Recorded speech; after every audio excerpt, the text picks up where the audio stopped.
दोस्तों ये कहानी उस वक्त की है जब दुनिया के लगभग सभी लोग खत्म हो चुके थे। तब सिर्फ एक ही लड़की जिंदा बची थी जिसके साथ उसका एक स्टूडेंट था। अब ये दोनों मिलकर कैसे एक बच्चा पैदा करते हैं और जनसंख्या को आगे बढ़ाते हैं, आइए देखते हैं। तो कहानी शुरू होती है और हम पीटर नाम के एक लड़के को देखते हैं जो एक मैकेनिक के साथ किसी गाड़ी को ठीक कर रहा था। तभी वहाँ का रेडियो बजने लगता है जिसमें खबर आ रही थी कि पृथ्वी का तापमान धीरे धीरे बढ़ता जा रहा है और पूरी दुनिया में इमरजेंसी घोषित कर दी गई है। लेकिन तभी वो मैकेनिक उस रेडियो को बंद कर देता है और कहता है कि ये सब बकवास है। इसके बाद हम मारिया नाम की एक लड़की को देखते हैं जो अपने पिता से मिलने के लिए दूसरे शहर जा रही थी। आगे जब वो अपने पिता के शहर पहुंच जाती है तभी वो अपना फोन निकालती है और सभी चीजों को रिकॉर्ड करने लगती है। इसके बाद वो अपने डैड से मिलती है जो एक गुफा के अंदर रिसर्च कर रहे थे। मारिया उनसे पूछती है कि आप यहाँ पर क्या कर रहे हो। उसके डैड कहते हैं कि एक बहुत बड़ी तबाही आने वाली है, धीरे धीरे यहाँ का तापमान बदलते जा रहा है और प्रकृति हमें कह रही है कि हम कुछ तो गलत कर रहे हैं। मारिया पूछती है कि इसके अलावा आप कुछ और कहना चाहते हो, जिस पर उसके डैड उसे अपनी रिसर्च के बारे में बताने लगते हैं। अब अपने पिता से मिलकर मारिया अपने शहर वापस आ जाती है जहाँ पर उसकी मुलाकात पीटर से होती है। हम देखते हैं कि मारिया पीटर की इंग्लिश टीचर है। वहीं पर पीटर की मॉम भी थी जिसे मारिया कहती है कि आपका बेटा एक बहुत अच्छा स्टूडेंट है और जल्दी ही वो अंग्रेजी भी सीख जाएगा। इसी दौरान वहाँ पर कुछ आवारा बच्चे आते हैं और पीटर को परेशान करने लगते हैं, जिस पर पीटर की मॉम उन्हें डांट कर वहाँ से भगा देती है। आगे मारिया अपने घर पर आती है जहाँ पर वो देखती है कि उसके डैड तो वहाँ से जाने की तैयारी कर रहे थे।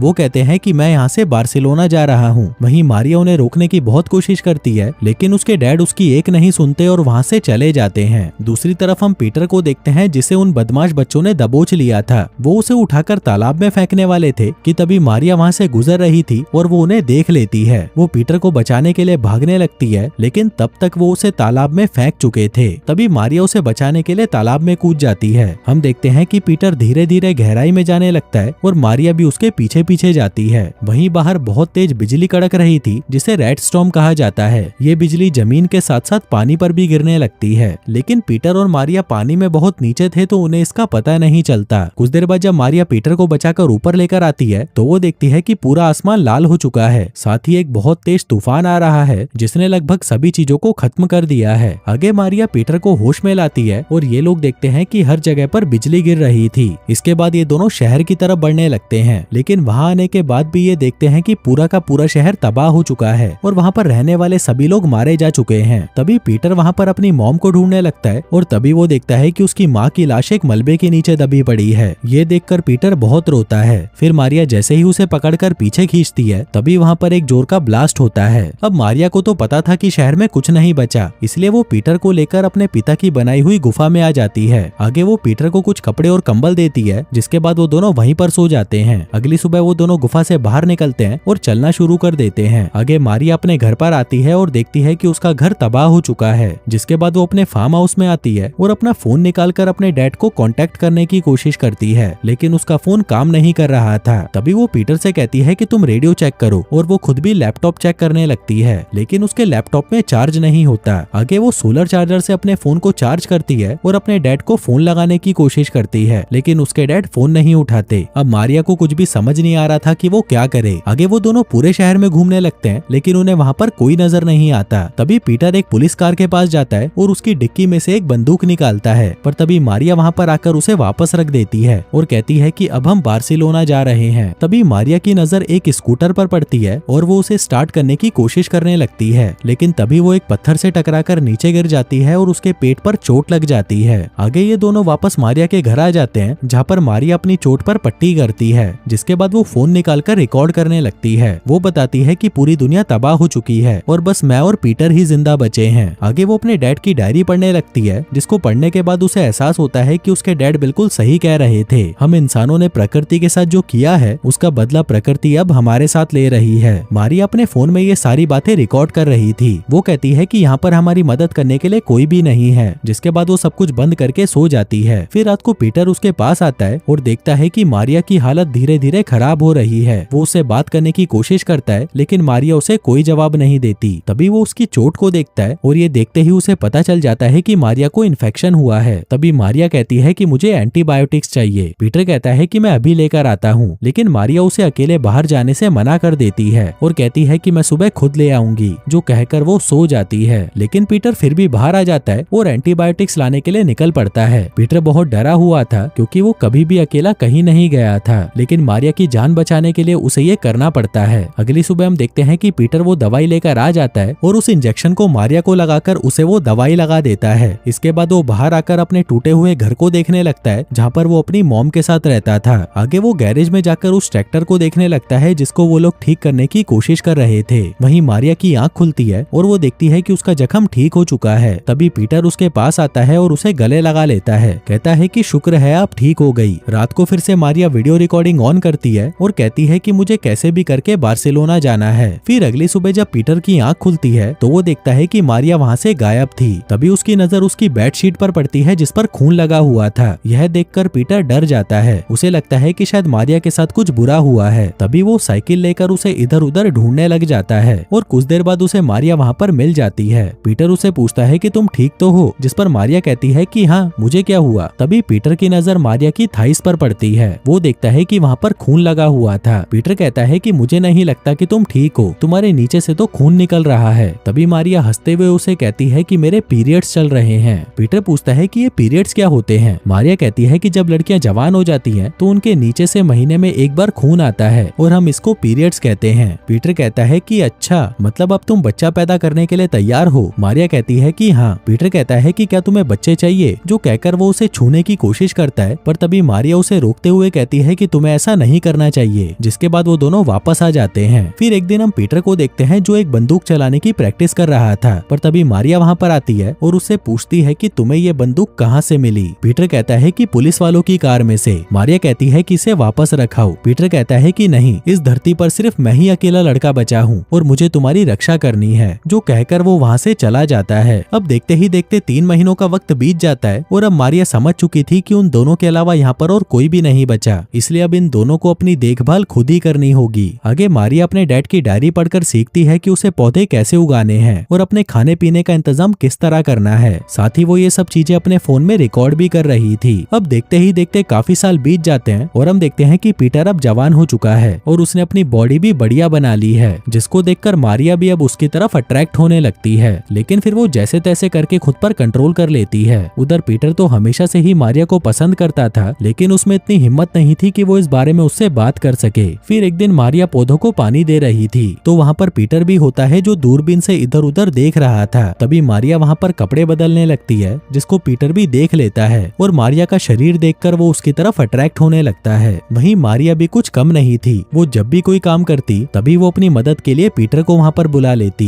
जिसके बाद काम के दौरान वो दोनों एक दूसरे को छूने लगते। लेकिन अब पीटर बहुत ज्यादा एक्साइटेड होने लगा था, इसलिए वो मौका देखकर मारिया को किस कर लेता है और वहाँ से भाग जाता है। वहीं मारिया को भी ये चीज बहुत अच्छी लगती है। आगे रात होते ही वहाँ पर बहुत तेज तूफान आ जाता है, जिससे इनका गार्डन पूरी तरह बर्बाद हो जाता है। वहीं मारिया बाहर गार्डन ठीक करने आती है और तभी उसके पीछे पीछे पीटर भी आ जाता है। मारिया देखती है कि उनका पूरा गार्डन तबाह हो चुका था, इसलिए वो पीटर से कहती है कि सुबह होते ही हम यहाँ से निकल जाएंगे। फिर सुबह होते ही वो सारी बातें फोन में रिकॉर्ड करती है। वहीं पीटर वहाँ पर उस ट्रैक्टर को लेकर आता है जिसको उसने ठीक कर लिया था, जो देखकर मारिया बहुत खुश होती है और पीटर को गले लगा लेती है। आगे ये दोनों ट्रैक्टर में बैठते हैं और बार्सिलोना के लिए निकल जाते हैं। फिर कुछ दिन ट्रैवल करने के बाद ये लोग बार्सिलोना पहुंच जाते हैं। अब वहाँ पर पहुंचते ही मारिया बार बार अपने डैड को कॉल करने की कोशिश करती है, लेकिन उसके डैड अभी भी उसका फोन नहीं उठा रहे थे। अब आखिर में मारिया ये एक्सेप्ट कर ही लेती है कि अब उसके डैड जिंदा नहीं बचे। लेकिन तभी पीटर कहता है कि हम इतनी जल्दी हार नहीं मान सकते, हम उनको ढूंढते रहेंगे। आगे पूरा शहर घूमने के बाद ये दोनों बार्सिलोना के स्टेडियम में आते हैं। पीटर देखता है कि वो स्टेडियम पूरी तरह से तबाह हो चुका था, जिसके बाद वो एक फुटबॉल निकालकर खेलने लगता है। वहीं मारिया ऑडियंस में बैठकर उसके लिए चीयर करती है। तभी पीटर अपना पहला गोल मारता है। मारिया कहती है कि तुम ये वापस करो, मैं इसे रिकॉर्ड करूंगी। तभी पीटर वापस से गोल मारता है और मारिया उसे रिकॉर्ड करने लगती है। आगे पीटर अपनी टी शर्ट ऊपर करके खुशी से नाचने लगता है। तभी मारिया उसके शरीर को देखकर फिर से उसकी तरफ अट्रैक्ट होने लग जाती है। वहीं पीटर को लग रहा था कि शायद अब इन दोनों के बीच में कुछ हो सकता है, लेकिन तभी मारिया फिर से खुद पर कंट्रोल कर लेती है और वहाँ से चली जाती है। फिर रात होने पर हम देखते हैं कि ये दोनों एक दूसरे से बात नहीं कर रहे थे। तभी मारिया पीटर से बात करती है और कहती है कि मुझे पता है कि तुम मेरे साथ इंटीमेट होना चाहते हो और शायद मैं भी यही चाहती हूँ, जो कहकर वो पीटर को किस करने लगती है।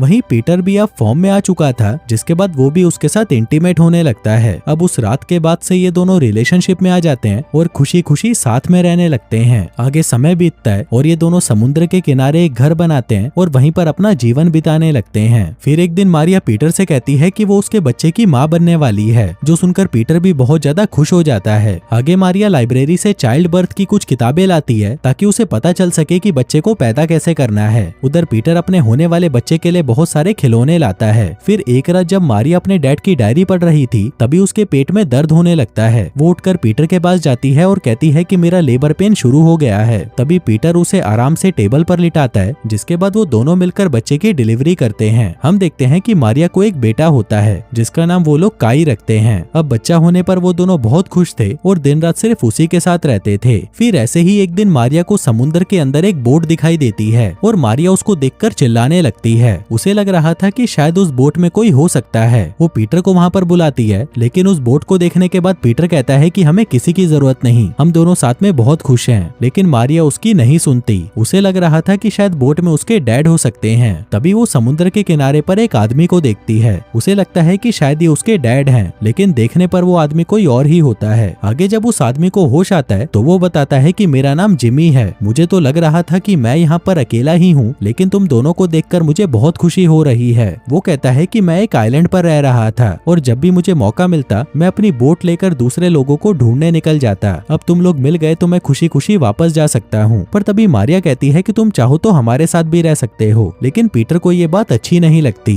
अब उसकी सड़ी हुई शक्ल देखकर जिमी समझ जाता है कि ये मुझे यहाँ पर नहीं रखना चाहता, इसलिए वो कहता है कि नहीं नहीं, मैं अपने आइलैंड पर ही ठीक हूँ। जिसके बाद वो उन दोनों से गले मिलता है और फूट फूट कर रोने लगता है। अब ये देखकर उन दोनों को इस पर तरस आ जाता है और वो जिमी को यहीं पर रुकने के लिए कहते हैं। आगे जिमी इनको कई तरह की चीजें सिखाता है, क्योंकि वो इनसे काफी ज्यादा एक्सपीरियंस वाला था। लेकिन जब भी जिमी मारिया से बात करता है तो पीटर को उससे जलन होने लगती है। फिर एक दिन जब मारिया अपने बच्चे को दूध पिला रही थी, तब जिमी उसे घूर कर देख रहा था। इसी दौरान पीटर वहाँ पर आता है और उससे पूछता है कि तुम यहाँ पर क्या कर रहे हो। जिमी कहता है कि काश मेरे पास भी एक पत्नी होती तो मेरा जीवन कितना अच्छा होता। अब ये सुनते ही पीटर उसे गुस्से में कहता है कि तुम्हारी बोट अब तैयार हो चुकी है, अब तुम चाहो तो यहाँ से जा सकते हो। वहीं जिमी को उसकी ये बात अच्छी नहीं लगती, लेकिन फिर भी वो कहता है कि ठीक है मैं जा रहा हूँ। लेकिन जाने से पहले वो उनसे पूछता है कि क्या तुम मेरे साथ एक बार मेरी बोट पर चलोगे, मैं तुम्हें अपनी बोट दिखाना चाहता हूँ। अब मारिया उसकी बात मान जाती है और वो सभी जिमी की बोट पर मस्ती करने चले जाते हैं। आगे जिमी उनसे कहता है कि तुम लोग यहीं पर रुको, मेरे पास तुम्हारे लिए एक बहुत अच्छा सरप्राइज है। अब पीटर यहाँ पर रुकना तो नहीं चाहता था, लेकिन मारिया के कहने पर वो रुक जाता है। आगे जिमी एक प्रोजेक्टर पर फिल्म चलाता है और ये सभी उस फिल्म को देखने लगते हैं। फिर अगली सुबह जब पीटर की आंख खुलती है तो वो देखता है कि ये लोग समुद्र से काफी दूर आ चुके हैं। पीटर को लगता है कि जिमी एक धोखेबाज है और वो मारिया को उठाने के लिए जाता है, पर तभी जिमी उस पर हमला कर देता है और पीटर को समुद्र में गिरा देता है। तभी वहाँ पर मारिया आ जाती है और पीटर को पानी में देखकर वो भी समुद्र में कूद जाती है। आगे जब वो उसे बचाकर ऊपर लाती है तभी वो देखते हैं कि जिमी वहाँ से जा चुका है और उसकी बोट में उनका बेटा भी है। आगे वो दोनों वहाँ से अपने घर पर वापस आ जाते हैं। हम देखते हैं कि पीटर बहुत ज्यादा गुस्से में था।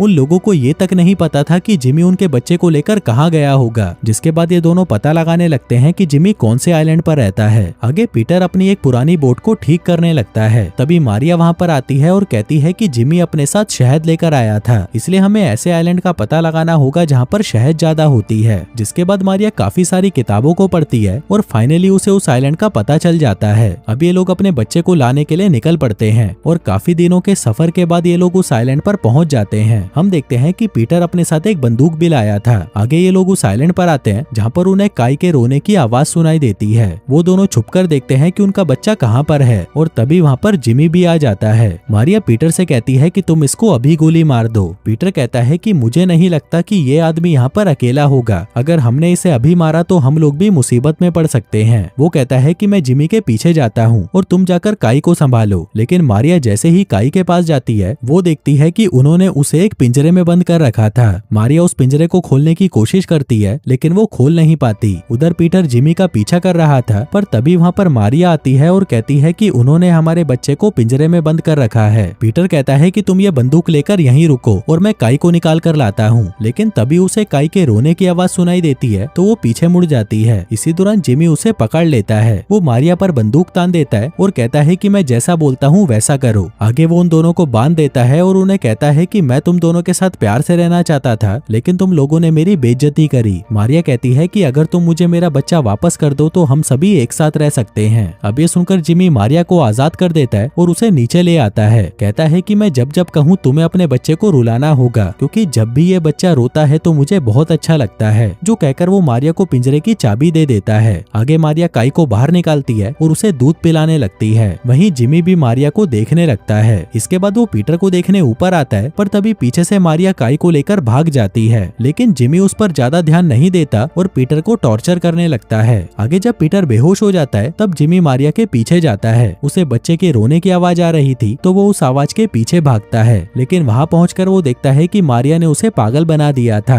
दरअसल उसने बच्चे के रोने की आवाज को फोन में रिकॉर्ड करके चला दिया था। उधर मारिया भागकर पीटर के पास आती है और उसे आजाद करने लगती है, लेकिन तभी वहाँ पर जिमी आ जाता है। मारिया जिमी को देखकर घबरा जाती है और कहती है कि अब तुम जो बोलोगे मैं वही करूंगी। जिमी कहता है कि तुमने मुझे धोखा दिया, जो कहकर वो उसके पैर पर गोली मार देता है। उधर पीटर एक चाकू से खुद को आजाद कर लेता है, जिसके बाद वो पीछे से आकर जिमी को चाकू मार देता है, पर तभी जिमी भी उससे लड़ने लग जाता है। वहीं मारिया उस बंदूक को उठा लेती है और जिमी पर पॉइंट कर देती है, पर तभी जिमी उसे एक मुक्के में ही नीचे फेंक देता है। वहीं पीटर एक औजार से जिमी पर हमला कर देता है, लेकिन वहीं जिमी भी पीटर को गोली मार देता है। अब क्योंकि जिमी बहुत ज्यादा घायल हो चुका था तो उसकी वहीं पर मौत हो जाती है। आगे पीटर काई के पास आता है और उसे आखिरी बार गले से लगाता है। इसी दौरान वहाँ पर मारिया आ जाती है और तभी पीटर नीचे गिरकर मारा जाता है। अब पीटर को मरा हुआ देखकर मारिया बहुत रोती है, जिसके बाद वो उसकी लाश को पानी में बहा देती है और अपने बच्चे को लेकर वापस आ जाती है। अब ऐसे ही कई साल बीत जाते हैं और हम काई को देखते हैं जो अब बड़ा हो चुका था। वो दिन भर फुटबॉल खेलता रहता है, जो कि उसके डैड को भी बहुत पसंद था। तभी वहाँ पर मारिया आती है और उसे अपने फोन में उसके डैड की वीडियोस दिखाती है। वहीं अपने डैड को देखकर काई बहुत खुश होता है। और दोस्तों, इसी के साथ ही ये कहानी यहीं खत्म हो जाती है।